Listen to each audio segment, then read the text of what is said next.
tal, amigos de Valora Radio? Bienvenidos a este programa Soldados de Dios. Soy su servidor Jaime Velázquez y les agradezco, de verdad, muchísimas gracias por estarme acompañando el día de hoy. Hoy tenemos un programa muy especial porque trata de un problema muy común entre nosotros los católicos. Un problema que se ha ido agravando con el paso de los años y que ya empieza a tener secuelas muy importantes en nuestra vida espiritual y en nuestra vida como iglesia. Y por eso quise hacer este programa a una manera de llamar la atención de todos y cada uno de nosotros, y lo digo sinceramente, especialmente por mí, de que estamos como cayendo en una pereza espiritual. Vemos a una iglesia que es muy perezosa. Sí, así como lo oyen, siento que estamos cayendo en un estado de pereza espantoso dentro de todo lo que es el verdadero sentido de iglesia. No me refiero únicamente a los sacerdotes, obispos, no, me refiero a todos como iglesia. Hemos sido muy apáticos a las obras de la iglesia. Venimos de 2 años y medio de pandemia, y como que los ánimos que teníamos de salir a la calle y anunciar el reino de Dios y hacer cosas por nuestra fe, por la iglesia, movidos por la gracia de Dios, como que eso se apagó mucho por los impedimentos de pandemia, y como que hemos batallado mucho para retomar estos grandes esfuerzos que necesitamos como pueblo de Dios para nuevamente salir a las calles y anunciar el reino de Dios. Es decir, nos quedamos en esa pasividad de trabajar desde casa o de vivir nuestra vida religiosa desde casa. Y lo podemos ver simple y sencillamente en el aforo a la Santa Misa, ¿no? Muchas personas les pareció muy cómodo, y lo digo por experiencia yo también, muy cómodo ver la misa desde casa, ¿no? Prendías la televisión, ponías un canal católico o ponías tu computador y ponías la misa y ahí la seguías en la intimidad de tu casa sin necesidad de cambiarte, de arreglarte, de salirte, etcétera, etcétera. Es decir, estos problemas que enfrentamos a causa de esta pandemia agravó un síntoma que ya estábamos viendo en la iglesia, que es una pereza espiritual espantosa. Sí, así como se oye, y hago esta denuncia pública y me incluyo en ella. Hemos caído en una pereza espiritual que pone en riesgo, así como lo oyen, pone en riesgo la vida de la iglesia en los años futuros. Tenemos que volver a ponernos en acción. Necesitamos retomar los esfuerzos para salir adelante. Ya no solo podemos estar detrás de una cámara, como estamos ahorita, y ya creer que ya hicimos todo. No, tenemos que retomar nuestra acción como verdaderos misioneros que somos de Dios, a esta gran misión a la que estamos llamados de ir al mundo a anunciar el evangelio de Dios. Por eso quise hacer este programa, porque creo urgente señalar y denunciar esta pereza espiritual en la que hemos caído como iglesia.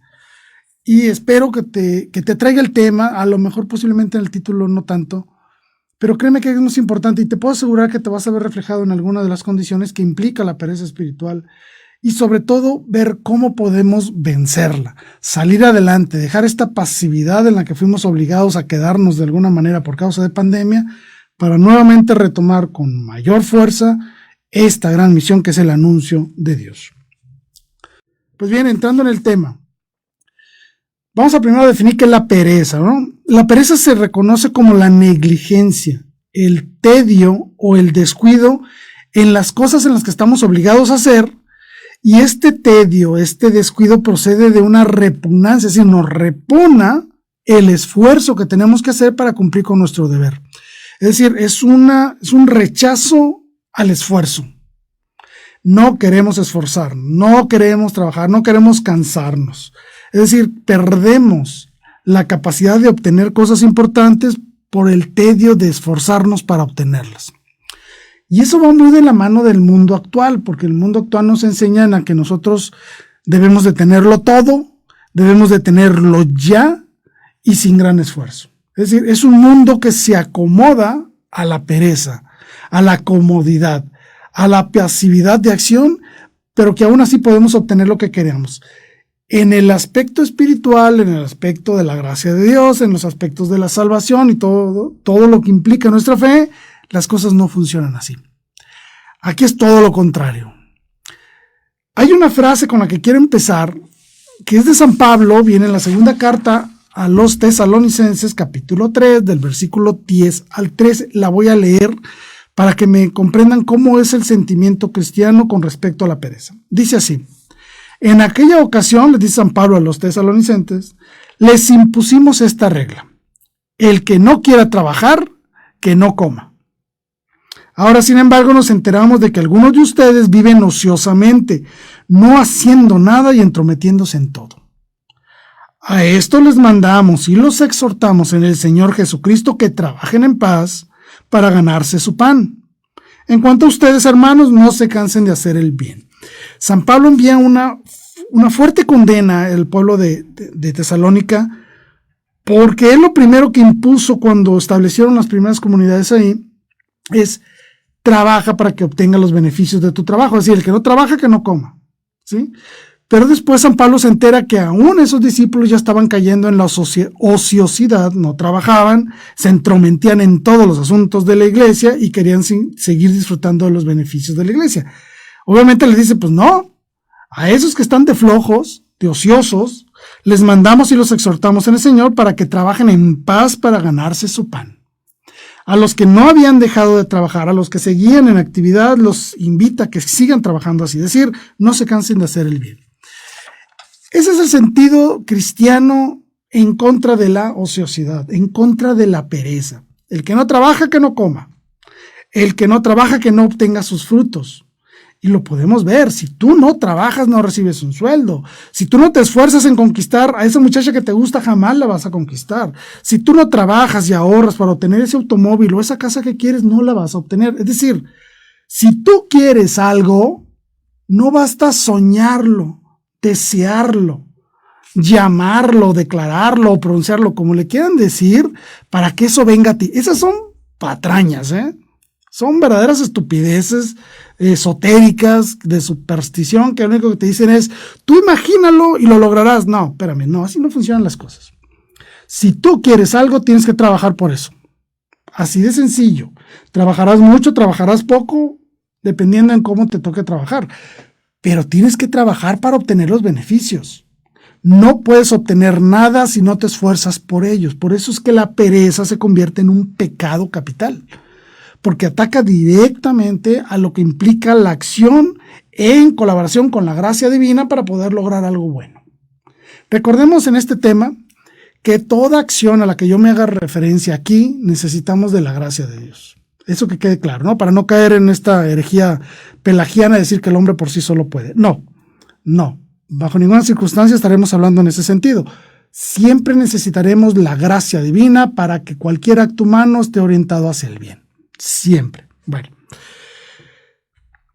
Entonces, si la pereza es una negligencia y una repugnancia ante el esfuerzo, ¿sí?, no significa que el perezoso pueda definirse solo aquel que no hace nada, que pasa el tiempo sin hacer nada. No. Hay otro tipo de perezoso que pocas veces lo vemos, y es aquella persona que sí tiene muchas iniciativas y se pone a trabajar en muchas cosas, pero nunca las termina o las hace de muy mala gana. Ese también es un perezoso, porque es incapaz de acabar con perfección lo que ha comenzado. Eso también es un tipo de pereza. En México le decimos el que tiene, ¿cómo se dice? Arranque de caballo, pero parada de mula. Entonces, debemos de entender eso. El perezoso es aquel que no quiere hacer nada, o aquel que dice que hace, pero al final de cuentas hace las cosas de mala manera, o no logra la perfección. Es decir, no se esfuerza de manera continua, metódica y profunda en lograr un objetivo. Esos son los perezosos. Llevando esto al plano espiritual, también encontramos muchos que somos perezosos. Santo Tomás de Aquino lo definía como a la pereza espiritual como una flojedad, es decir, como esa pereza, como esa flojera que conduce al abandono de la vida espiritual por las dificultades que la vida espiritual conlleva. Y lo sabemos claramente, el llamado de nuestro Señor Jesucristo es a seguirle, a imitarle, a amar y a hacer el bien. Es decir, puras acciones. No basta creer, no vas a decir, Señor, Señor, ya lo sabemos que no. Pero sí hay que trabajar, hay que esforzarse. San Pablo lo decía, hay que esforzarnos en esta carrera que es para lograr la salvación. Hay que trabajar por nuestra salvación. Y eso es algo contra lo que la pereza espiritual va directamente a destruir. Por eso decimos que la pereza es contraria al amor, contraria a la caridad. Porque si nosotros contraponemos los dos, la virtud de la caridad, del amor, contra la pereza, en la caridad vemos la alegría. Encontramos como distintivo del cristiano la alegría, aquel que vive el amor de Dios, claro que sí. Mientras que en la pereza solo hay tristezas, cosas negativas, depresión, frustración, etc. Y eso lleva consigo entonces esta pereza, esta flojera, esta apatía a la obtención de los bienes divinos que necesitamos para nuestra salvación. Es decir, la pereza espiritual no se traduce solo en la falta de acción, sino en la total falta de voluntad en la búsqueda de los bienes divinos. Un papa muy conocido, el Papa San Gregorio Magno, enumeró algunas de las consecuencias primarias de la pereza espiritual y las enumeró de la siguiente manera. El primero es la desesperación. Cuando tú huyes de los bienes espirituales por el esfuerzo que se requiere para obtenerlos, automáticamente también estás perdiendo la esperanza de lograr tu fin último, que es la santidad y la salvación. Si tú crees que puedes vivir en pereza toda tu vida y que al final de tus días va a llegar un sacerdote, te va a confesar, te va a dar los santos óleos y te vas a ir al cielo de manera directa, créeme que no. Así no funciona esto. Puede que suceda tal vez, pero es un volado, es un, ¿cómo se dice? Es un sorteo muy, muy riesgoso el que quieras cometer. Es decir, si tú quieres vivir toda tu vida cómodamente y nunca esforzarte por los bienes divinos, es muy posible que no te lleguen en el último momento. Porque si tú toda la vida has estado rechazando a Dios, has estado rechazando las gracias divinas constantemente, Dios lo dice en su palabra que va a haber un momento en que te retirará las gracias divinas. Hay un punto de inflexión donde el ser humano ya pierde por completo el contacto con Dios. Y la pereza espiritual es una de las principales causas de esa pérdida de contacto con Dios. No se vale decir Señor, Señor para salvarse, lo dice claramente el Evangelio. Eso también implica los esfuerzos y las acciones espirituales. Yo no puedo llegar el último día de mi vida y decirle Señor, Señor, a Cristo para que me salve. Él te va a decir, aléjate de mí, yo no te conozco, porque nunca estuviste trabajando por mí, nunca estuviste de mi lado, nunca me seguiste, nunca me imitaste. No quieras llegar el último día a decir Señor, Señor. La pereza espiritual es uno de los caminos pavimentados al infierno. Tú quieres condenarte, muy sencillo, sé un perezoso espiritual y te aseguro que te vas a condenar. ¿Por qué? Porque lo primero que pierdes es la esperanza. Y la esperanza es una de las virtudes teologales fundamentales por la cual nosotros nos movemos hacia Dios en la búsqueda de las promesas de Dios. El segundo punto que San Gregorio Magno estableció fue la pusilanimidad, es decir, no seas pusilánime, ¿sí? No seas un tibio, flojo y perezoso, porque cuando ves las dificultades de que cualquier cosa conlleva, te achicas, tu carácter se achica, tu voluntad se destruye, se ve opacada y por lo tanto no puedes esforzarte por la pereza misma que esto conlleva. Tu capacidad de acción está empequeñecida, achicada, tu voluntad pequeña, insignificante, incapaz de poner en movimiento todo tu ser. Es como si un automóvil no le funcionara el turbo, ¿no? Por más que le aceleres, pues si no funciona el turbo, nunca va a entrar la aceleración. Es igual con nosotros. Si nosotros somos perezosos espirituales y de repente queremos arrancar, no vamos a poder. Tenemos dañado la capacidad de arrancar, de tomar velocidad en la búsqueda de nuestro fin último, que es la santidad. El cuarto, que ya como consecuencia misma de la pereza, es una cosa que el San Gregorio Magno, ¿no?, definía como la indolencia ante el deber. Básicamente significa el ya no me importa el deber y busco criterios, argumentos, juicios para tratar de socavar la importancia de nuestro deber. Es decir, no me interesa cumplir con mi obligación. ¿Por qué? Porque eso es muy difícil, porque eso solo para los santos, porque eso solo para otras personas, no para mí. Empiezas a justificarte de alguna manera diciendo que otros son especiales, pero yo no. Otros tienen ciertas cosas que yo no las tengo. Se llama la indolencia ante el deber. Ya no te interesa para nada lograr lo que tienes que lograr por estar en una postura cómoda y seguir un criterio del mínimo esfuerzo. Debemos esforzarnos para trabajar en la obtención del reino de Dios. Otra de las consecuencias que enumeraba San Gregorio Magno era el espíritu crítico.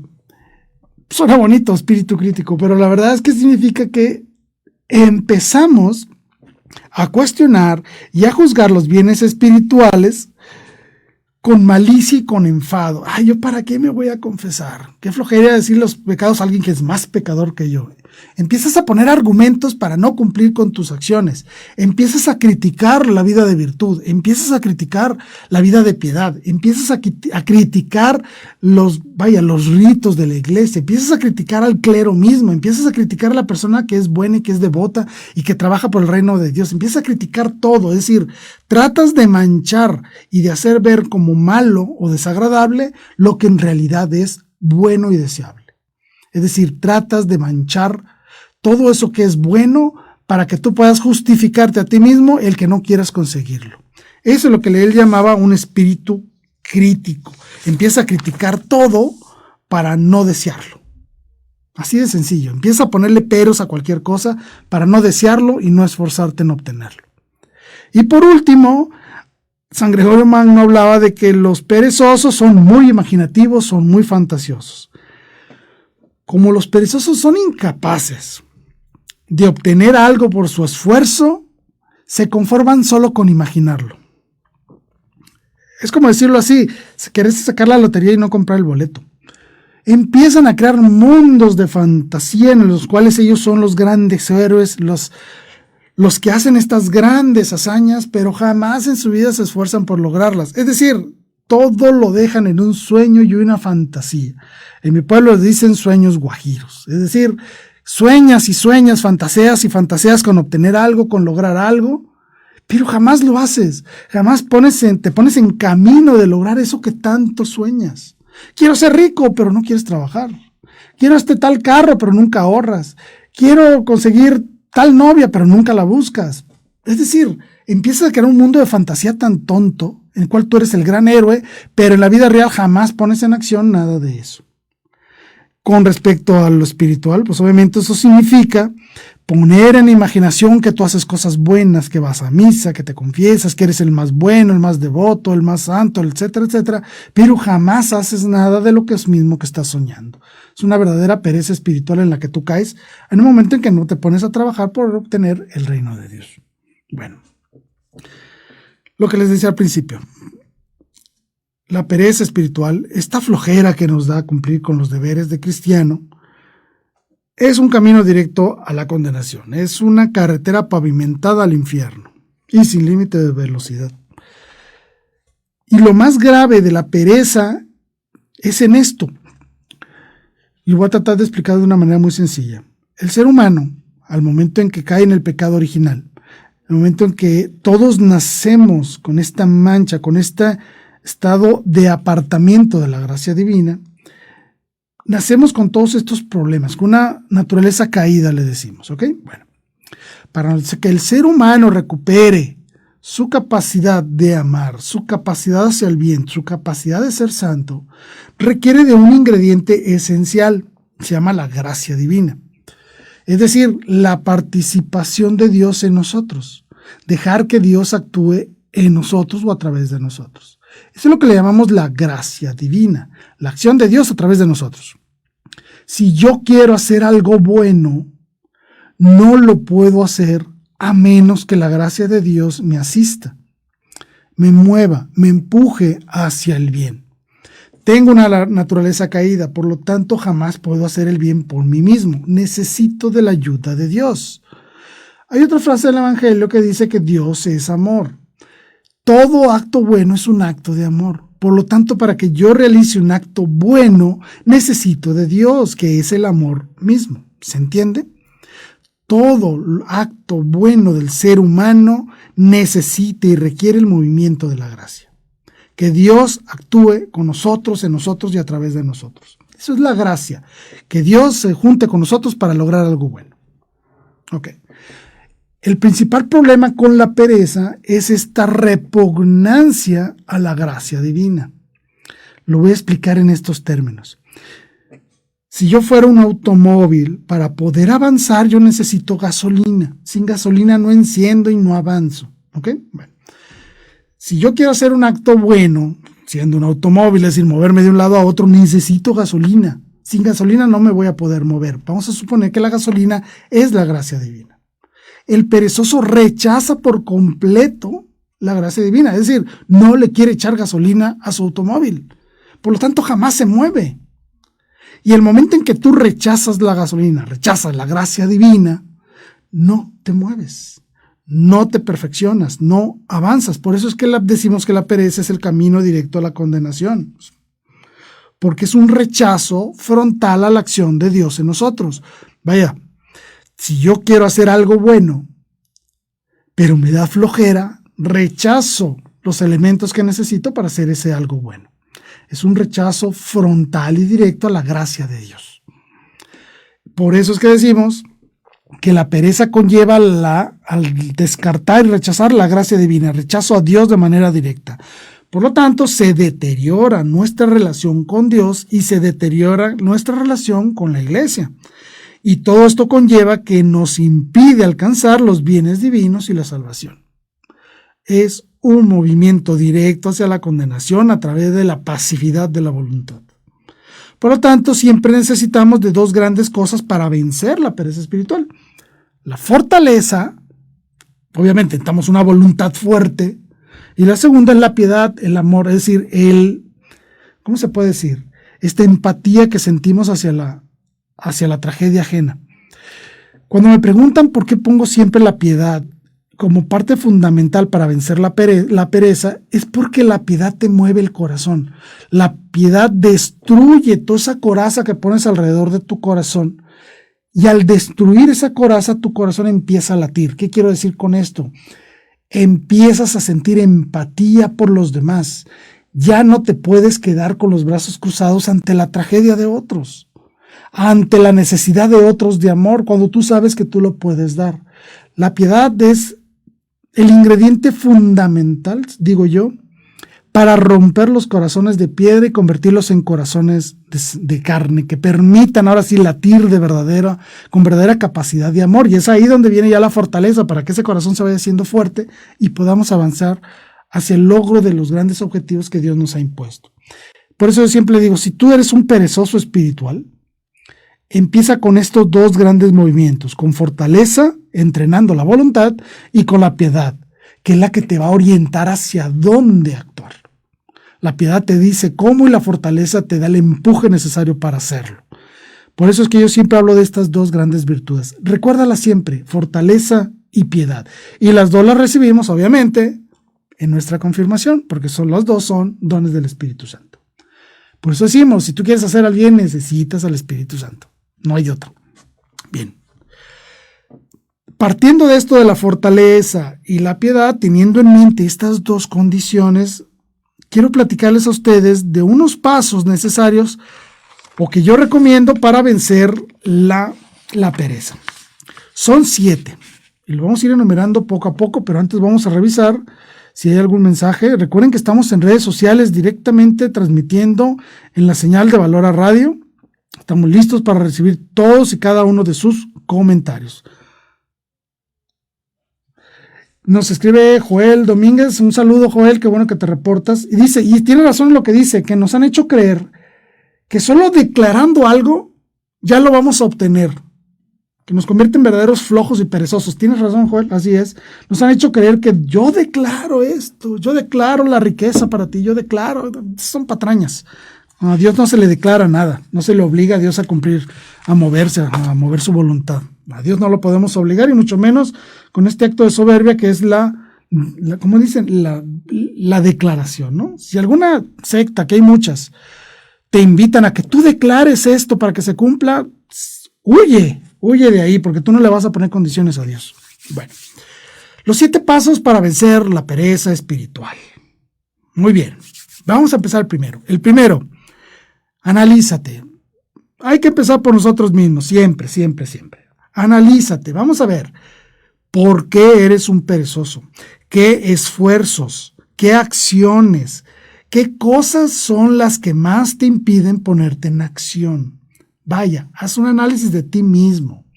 Yo soy un perezoso espiritual porque no me gusta tener que trasladarme a misa, por ejemplo. Voy a poner un ejemplo muy sencillo, ¿no? Bueno, empieza a analizar cuáles son las causas de tu pereza. No me gusta ir a misa porque no me gusta manejar. Entonces me da flojera agarrar el carro e irme, por ejemplo, ¿no?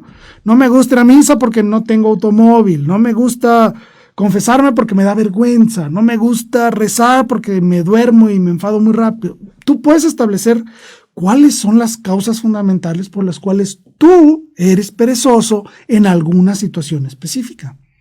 Es un análisis interno y hay que ser honestos, decirnos nuestras propias verdades. Es decir, ¿por qué soy perezoso? ¿En qué cosas soy perezoso? A lo mejor yo no soy perezoso para ir a misa, pero sí soy perezoso para rezar, por ejemplo, ¿no? O soy perezoso para las obras de caridad, soy perezoso para participar en las actividades del templo, sabrá Dios. Analiza por qué eres perezoso, flojo en alguna de estas cosas. ¿Cuáles son las causas que motivan esta acción perezosa? Si tú tienes el conocimiento de estos factores que te hacen ser un perezoso espiritual, al momento en que tú sabes cuál es la causa, puedes de inmediato establecer cómo lo vas a solucionar. ¿Te da flojera manejar? Pues me junto con el vecino y le digo, oiga vecino, ¿me puedo ir con usted a misa? Por un ejemplo, ¿no? Y así ya evito el manejar. Si no tengo carro, le pido a algunos de mis vecinos que va a misa, si me puedo ir con ellos porque no tengo carro y es un poco problemático irse en camión en domingo, en la tarde, o lo que sea. Es decir, si tú reconoces cuál es el punto que te hace ser flojo, puedes entonces encontrar la manera de solucionarlo. Este es el paso más humano, es decir, ¿por qué soy flojo? ¿En qué soy flojo? ¿Qué es lo que me da flojera? ¿Qué es lo que rechazo? ¿Qué es lo que me causa repugnancia para ponerme en acción específica? Otra forma de analizar esto es, analiza qué acto de piedad es el que tratas de evitar. Voy a poner un ejemplo. En las obras de misericordia vive, por ejemplo, atender a los enfermos. Bueno, pues que a mí me da asco tocar a los enfermos. Ya comprendiste, inmediatamente ya supiste por qué estás rechazando una acción específica, por poner un ejemplo, ¿sí? O a mí no me gusta ponerme en contacto con los pobres, por lo que sea. Ya empiezas entonces a comprender cuál es ese acto piadoso o esa virtud que estás rechazando realizar. También te permite establecer una solución, ¿sí? O también viene la parte más complicada de este análisis. ¿Cuál es ese pecado que domina mis acciones? A mí me da flojera ir a misa porque me da vergüenza porque yo cometo este pecado. Es decir, si un pecado te tiene atrapado y te tiene tan atrapado que no lo puedes soltar o sientes que no lo puedes soltar, eso disminuye tu capacidad para mover tu voluntad hacia el bien. Te conviertes en un perezoso espiritual porque no quieres abandonar un pecado. No deseas abandonar un pecado en específico, robar, fornicación, drogadicción, alcoholismo, sabrá Dios, ¿no? Es decir, tienes 3 pasos para encontrarlo. ¿Qué es eso que te da flojera hacer? ¿Cuál es ese acto piadoso que buscas evitar? ¿O cuál es ese pecado que no te puedes quitar de encima o que no quieres quitarte de encima? Si tú conoces estos factores, tú puedes establecer entonces ahora sí un plan de acción para ir resolviendo esto. Y es aquí donde entra el segundo punto, que es importantísimo y te pido que pongan mucha atención con el segundo punto, porque creo que es el fundamental de todos, y es establece objetivos reales, claros a corto plazo. Objetivos reales y claros a corto plazo. Vaya. Si yo digo hoy, soy un perezoso, soy un flojo para lo espiritual o para la fe o para lo religioso. Hoy digo eso, pero quiero cambiar. Bueno, me voy a poner como compromiso rezar 5 rosarios diarios, rezar la coronilla, rezar el ángelus, rezar toda la liturgia de las horas e ir a misa diariamente. No lo vas a cumplir, no nos hagamos tontos, no lo vas a cumplir.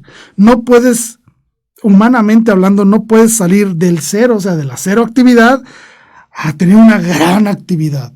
Calma, calma. Seamos razonables. Si tú haces eso, te vas a quemar en 2-3 días cuando mucho. ¿Qué es lo que estoy queriendo decir con esto? Hay que plantearnos objetivos reales, no nos hagamos tontos. Salir de la pereza espiritual conlleva un proceso. No vas a salir de la noche a la mañana de la pereza. No lo vas a hacer. ¿Vas a recibir la ayuda de Dios para salir adelante? Claro. Pero también hay que llevar un proceso de conversión, un proceso de movimiento hacia la fe, hacia la virtud. Plantéate objetivos claros, reales y a corto plazo. No hagas planes de aquí a 10 años. No. haz un plan semanal. Un plan semanal, empieza por ahí, nada más. Y establece objetivos reales, muy sencillos, que tú puedas cumplirlos de una manera clara, de una manera muy, muy sencilla. ¿Ok? Bueno, voy a poner un ejemplo. Yo les propongo que hagan un plan semanal. Y en este plan semanal va a haber una cosa que es inamovible. Esa sí tiene que estar en todos los planes, es la misa, obviamente. Esa no la puedes quitar, ¿sí? No puedes decir, en este mes voy a ir un domingo a misa y los demás no. El próximo mes voy a ir 2 domingos. No, eso no vale. No, espérame. En todos el primer paso siempre es ir a misa todos los domingos. Ese no lo puedes esquivar. Pero sí puedes hacer un plan semanal de domingo a sábado, que es lo que dura la semana, de domingo a sábado. Y puedes establecer pequeños objetivos de oración, por ejemplo. Voy a decir, todos los días voy a rezar antes de acostarme. Perfecto, ¿sí? Puedes establecer que entre toda la semana le voy a dar limosna a una persona que me encuentre en la calle. Perfecto, ¿sí? Lo ideal, y lo pongo ahorita así, que haya una confesión en tu plan semanal. Yo sé que a muchas personas se les dificulta mucho cuando empiezan a moverse hacia Dios, se les dificulta mucho lo que es la confesión, lo entiendo. No es fácil hacer una introspección, sacar toda nuestra porquería y enseñársela a otra persona. Lo entiendo, créanme que lo entiendo. Ojalá puedan incluir en todas sus semanas misa y confesión. Si en este momento no estás preparado, no has hecho un examen de conciencia adecuado, no has analizado bien tu vida y comprender lo que ha sido malo, empieza como plan de esta semana, primera semana, ir reconociendo cuáles han sido tus pecados y prepararte para una confesión. Creo que es lo ideal para empezar la primera vez. Con el paso del tiempo vas a empezar a poder crear este plan semanal con mayor intensidad. No solo vas a ir a misa el domingo, puedes decir, voy a misa el domingo y voy a ir a misa todos los miércoles. Por poner un ejemplo, ¿no? Y puedo establecer que el viernes me voy a confesar. Voy a ir a la misa fulana de tal y me voy a confesar. ¿Sí? Para estar listo para el domingo comulgar. Por poner un ejemplo, ¿no? Es decir, establece planes a corto plazo. De esta semana voy a rezar 3 rosarios. 3 rosarios. El lunes, el miércoles y el viernes. Por poner un ejemplo, ¿no? Es decir, establece pequeños objetivos que puedas ir cumpliendo. La segunda semana ya le vas a agregar un rosario más. La tercera semana vas a agregar un acto piadoso más. Y poco a poco, ¿cuál es el chiste de esto? 2 cosas. Primero es que lo puedas cumplir. Que no te cause frustración el no poder cumplirlo. Que esté dentro de tus posibilidades poder cumplirlo. No puedes hacer un plan muy ambicioso, o establecer objetivos muy ambiciosos si sabes que no los vas a poder cumplir. Pon una agenda religiosa, así como lo oyes, establece una agenda espiritual para la primera semana. Luego, con el paso del tiempo, conforme vayas fortaleciendo la voluntad, vas a poder ir integrando en esta agenda mayor cantidad de actos y mayores actos de piedad. Lo único que te digo es, no te desesperes. Deja que Dios vaya actuando en ti, paso a paso, a un ritmo en el que tú también te sientas cómodo. Muchas personas encuentran la fe, encuentran la conversión, encuentran al Señor, benditos sean, pero se lanzan como locos a querer hacer un montón de cosas. Se quieren ir al Congo de misioneros, quieren meterse de sacerdotes, de monjas, Calma. Busca primero cómo te sientes a gusto, cómo puedes vivir tu fe de una manera adecuada. Si estás llamado a la vocación, perfecto. Pero calma, ve encontrando ese camino que Dios te está planteando a ti. Bueno, esto es lo importante. Haz una agenda espiritual clara, real, ¿sí? Y a corto plazo que puedas cumplirla. Que verdaderamente tú puedas lograr el objetivo de cumplir todas estas cosas que estás ahí diciendo que vas a hacer.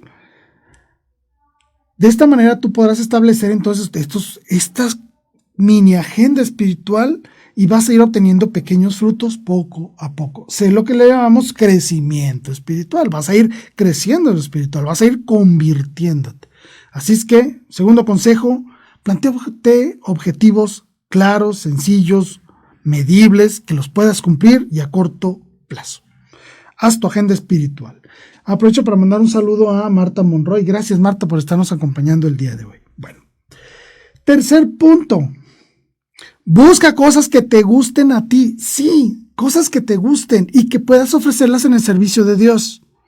Voy a poner un ejemplo muy sencillo. ¿Te gusta cantar? Intégrate un coro. Otra, ¿te gusta cantar pero no te gusta hacer oración? Canta la oración. Haz oración cantando. O sea, si eso es lo que te gusta, pues adelante, hazlo así. Es decir, busca eso que a ti te gusta mucho y ponlo al servicio de esta agenda espiritual. Me gusta cantar, pues voy a misa y me integro un coro y así ya me siento con la necesidad de estar ahí cantando. Hago lo que me apasiona, que es cantar, ¿sí? Por ejemplo, y lo ofrezco a Dios. Cumplo con algunos objetivos. Empiezo a retomar mi vida espiritual a través de aquello que me gusta. Me gusta el estudio, bueno, que voy a estudiar, teología o la historia de la iglesia. Para Dios, es decir, busca aquello que te guste más. ¿Qué talentos tengo? ¿Qué talentos me ha dado Dios? Y los pongo al servicio de la iglesia. Y de esa manera creo este movimiento de la voluntad hacia Dios. ¿Sí? Punto número 4. Y esto es lo que nosotros le llamamos así. No entres en el diálogo con Satanás. Vaya, ¿qué es el diálogo con Satanás? Es muy sencillo, ¿eh? Es cuando tú empiezas a ver las cosas negativas, que no existen, pero empiezas a ver cosas negativas en el camino de la conversión. Y tú solo empiezas a racionalizarlas. Es decir, es un diálogo interno y desmotivador, un autodiálogo, ¿sí? En el cual tú buscas motivos para no hacer las cosas. En el caso espiritual, es básicamente la voz de Satanás diciéndote no hagas esto, no hagas aquello, y es cuando tú le das entrada a este diálogo interno de que, ay, qué flojera ir a misa. Híjole, y está lloviendo, me voy a mojar. Uy, qué flojera, y va a hacer mucho calor en el templo, y no hay abanicos, y el padre habla muy feo, y no se le entiende, y la misa está muy larga, y hay muchos niños llorando. Empiezas con un montón de tonterías aquí dándote vueltas en la cabeza para buscar no cumplir con tu objetivo. Eso es lo que nosotros le llamamos el diálogo con Satanás. No quieras justificar lo que es malo. Si tú sabes que faltar a misa es malo, no faltas a misa, punto. Que te vas a mojar, ni modo. Que va a hacer calor, ni modo. Que va a estar llorando un niño, no importa. Es decir, no quieras entrar en este diálogo interno de buscar motivos para no hacer las cosas. En el momento en que tú detectes que estás entrando en ese diálogo, córtalo. Es decir, haz una oración, haz una ejaculatoria y a lo que sigue, a cumplir con lo que tenemos que hacer. Este diálogo lo que busca es satanizar aquello que es bueno. Buscar trabas para hacer lo que Dios nos manda. No entres en este diálogo, rompe con el diálogo con Satanás, así se le llama. Bueno. Otra, esto es muy importante. Ponte en acción.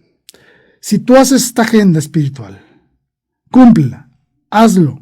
Por eso es que decimos que establezcas objetivos pequeños para que no sea tan difícil cumplirlos. Poco a poco vas a ir haciendo más difícil o más completa tu guía espiritual, claro, pero de entrada, como es muy sencilla, velo cumpliendo. Ve cumpliendo los pequeños objetivos que has planteado, de una manera muy sencillita. Okay. Piensa en la recompensa que todos estos actos buenos conlleva. Empieza a darle valor a las cosas de Dios. Piensa en los beneficios que tus acciones provocan tanto en ti como en otros. Piensa en todas aquellas personas en las que tu acción les va a ayudar o les va a traer una sonrisa, un consuelo. De esta manera, cuando tú empiezas a actuar y día con día haces esas pequeñas acciones y vas actuando, al final de 30, 60, 90 días vas a tener un verdadero hábito y es cuando ya puedes establecer dentro de tu agenda espiritual alguna acción adicional. Si antes tenías como hábito rezar 3 rosarios a la semana, a lo mejor como ya se te hizo un hábito, ya vas a poder integrar, ahora sí voy a integrar los martes y los jueves y ya voy a rezar 5 rosarios a la semana. Por ejemplo, si antes me confesaba cada mes y ya lo cumplía, a lo mejor ahora ya puedo confesarme cada 15 días. Si antes yo visitaba a los enfermitos o visitaba a los viejitos que están en el asilo, los visitaba una vez al mes, a lo mejor ya lo puedes hacer cada 15 días. Es decir, conforme vas actuando en el bien, se va convirtiendo en un hábito. Y al momento de ser un hábito, ya no se requiere esfuerzo espiritual para lograrlo. Puedes imponerte nuevos objetivos más grandes, más completos. Es decir, conforme tú vas creando un hábito, va aumentando tu fortaleza y va aumentando tu capacidad de hacer el bien. Ese fue el quinto hábito. El quinto punto, perdón. Actúa para ir convirtiendo estas pequeñas acciones en hábitos. ¿Ok? Bien. El punto número 6 es importantísimo y fundamental. Fíjense, el punto número 6 es acompáñate por alguien. Sí, así como lo oíste. Acompáñate por alguien. Y nos está llegando un mensaje de Maricruz Garrobo. Excelente tema, muchas gracias. Gracias, Maricruz, por estarnos acompañando. Gracias, de verdad. Punto 6, busca compañía. Esto es muy importante, el buscar compañía. Y tiene dos sentidos. Primero es, aprovechando las redes sociales, es haz público tu objetivo. Sí, así como lo oyes, haz público tu objetivo. Si no lo quieres hacer en redes sociales, no importa, se lo puedes decir a tu mamá, a tu papá, a tu novia, a tu esposa, sabrá Dios, a quien tú quieras. Es decir, comparte a los demás que tú estás en un plan, en un proceso de conversión, que estás en un proceso de buscar la santidad, que no te miedo a anunciarlo, sí.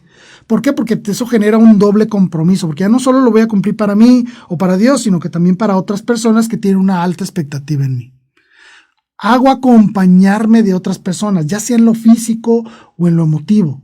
Es decir, yo le voy a pedir a otras personas que me acompañen en este proceso, presencial o no importa. Pero cuando tú compartes que tienes un objetivo, automáticamente te sientes más obligado a cumplirlo. ¿Me explico? Por eso es que decimos que busques compañía. Es decir, que las personas conozcan tus objetivos, tus procesos, que estás en este proceso con romper la pereza espiritual. Y no te dé miedo a anunciarlo, a nadie le debe dar miedo a anunciarlo y decirle al mundo, hey, quiero ser mejor, quiero ser santo. Y para eso voy a rezar el rosario tales días. ¿Quién me quiere acompañarme? A lo mejor se te une a alguien y va a tu casa y te dice, hey, yo quiero rezar el rosario contigo. Por ejemplo. O yo voy a ir a misa este domingo, alguien te va a decir, hey, yo voy contigo. ¿Sí? O voy a ir a visitar a los enfermitos, hey, yo voy contigo. Es decir, el momento en que tú te integras a la comunidad, se fortalecen tus capacidades para cumplir con tus objetivos. Claro, para eso es la iglesia. Para eso es la iglesia, para el acompañamiento. Somos una comunidad, una unidad. Y estamos llamados a vivir el amor entre nosotros para acompañarnos. Acompáñate de otros. Sirve tú de imitación para otros y que tú también puedas imitar a otras personas que están logrando esto. Acércate a otras personas. Establece un compromiso comunitario. Claro que sí. Y también se recomienda de manera muy especial dos cosas. La primera es búscate un guía espiritual, un sacerdote, algún líder de comunidad, un amigo que se esté integrando también como tú, pero que conozca un poquito mejor que tú. Bueno, alguien que más o menos te vaya orientando. Claro, es importantísimo tener un guía espiritual que te vaya llevando de la mano en este proceso. Y segundo, un guía espiritual en el cielo. Encomiéndate a algún santo. A María Santísima, a San José, a Santo Tomás, a Santo Tomás Moro, sabrá Dios, a quien tú quieras. Alguien que tú te sientas identificado con ese santo, ¿sí? Por ejemplo, yo fallo mucho, tengo mucha pereza espiritual, a lo mejor lo ideal sería encomendarnos al Padre Pío, por ejemplo, porque él tenía una voluntad tremenda. Entonces lo que necesitamos es imitar al Padre Pío. Encomiéndate a él, ¿sí? O a Santa Catalina, a Santa Clara, a quien tú quieras. Encuentra tu santo preferido en el cual tú puedas encaminarte con él. Y por último, date tiempo para ti mismo. Sí, no significa que estés en el templo todo el día, que estés rezando todo el día, que estés haciendo ejaculatorias todo. Calma. No te quemes, tampoco tú mismo.